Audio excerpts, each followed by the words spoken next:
really bitter and despondent when things would go not quite the way I wanted to go. I could become real negative, like a walking, talking negative Nancy. Nobody really wanted to be around me, so I had to find a way to go about this. I read the book, Focus on the Good Stuff. It's by, Focus on the Good Stuff, The Power of Appreciation by Mike Robbins. It's a short book, which is good for me, and it has 5 simple principles for you to follow. The first is to be grateful, and the second is have positive feelings and thoughts. Third is use positive words. Fourth is acknowledge others, and the fifth is to appreciate yourself. I thought, these are pretty simple principles. I think I can do this. So I went about trying it. I figured the first principles I would go for would be to acknowledge others and to be grateful. I figured this is good for me because I already use my please and thank yous most of the time. And also other people I think would acknowledge this and would see that there is an improvement, or they would at least appreciate it. So in meetings, I would talk about people's strengths. I would point out their strengths to them. Or I would say please and thank you in my emails. I'd be a little bit more nice in my emails, I guess, as opposed to in the past. At home, I would say thank you to my wife for some of the simple things that I may not have done in the past, some of the smaller things that she does. I also forced myself to email a retired colleague of mine, who, when we worked together, he didn't know it, but he was a real big mentor to me. I learned a lot from him, and he had a big influence on my career. So I emailed him to let him know what he did for me, how he impacted me in my career and in my life, as far as a life coach. So I emailed him to let him know that, and I think he really appreciated that as well. I next tried to focus on, on positive words, because if I use positive words, I thought that would force me to have positive thoughts and feelings. I would have a hard time with using positive words in the past. Like I said, I was a negative Nancy, so I had negativity kind of ingrained in me.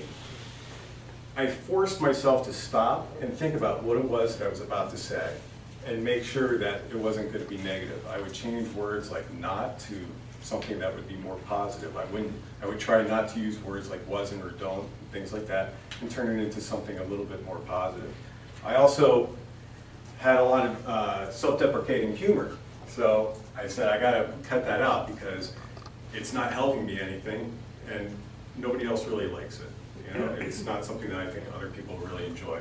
It gets tiresome after a while. I also, at work, I started saying hello to people in the hallways. I'd look them in the eye, and if I knew their name, I'd say their name, and I'd say it with a smile. And it helped me have a more positive attitude at work. And I feel if you have a more positive attitude at work, you're going to be happier, and people will recognize that. And if you're unhappy at work, I think people recognize that a little bit more. I then try to work on appreciating myself. And this is really the hardest one for me because, like I said, I had a lot of negative self-talk.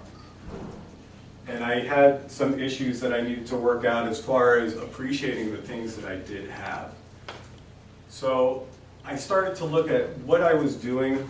I was working on the house and I was doing some things that didn't come out quite the way they should have or could have. So I was sheetrocking our laundry room, let's say. And it didn't quite turn out the way I wanted it. So I looked at it and I said, what's the good stuff here? I thought, well, I think I've reached the limits of my sheetrock. I've learned what my limits are here. So I'm going to spend the time to fix it and take care of it. And by having that moment of clarity, I was able to receive new ideas and not just be despondent and frustrated with the whole situation. So I encounter things all the time where I have to keep focusing on the good stuff in my head.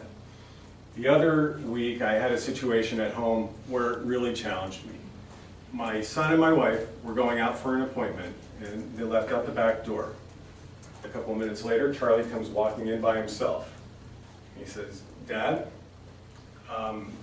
I was backing out of the garage and I hit your car with Mom's car."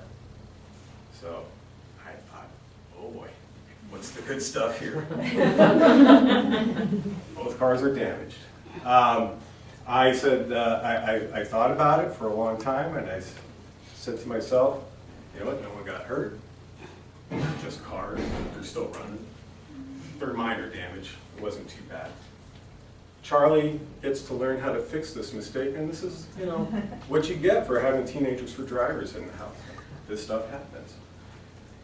I feel like by doing that, I was able to model better behavior for my son rather than my old self, which might have been a little more reclusive, a little more negative.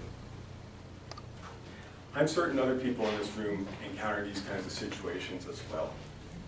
Whether it's stress at work, things at home, the impending Mariner season.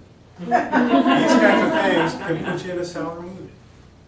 I feel like if you were able to focus on the good stuff and try it out in those situations, you would have a more positive attitude and be clear as well. I want to challenge you to do that and let me know how you feel in the next time. Thank you very much.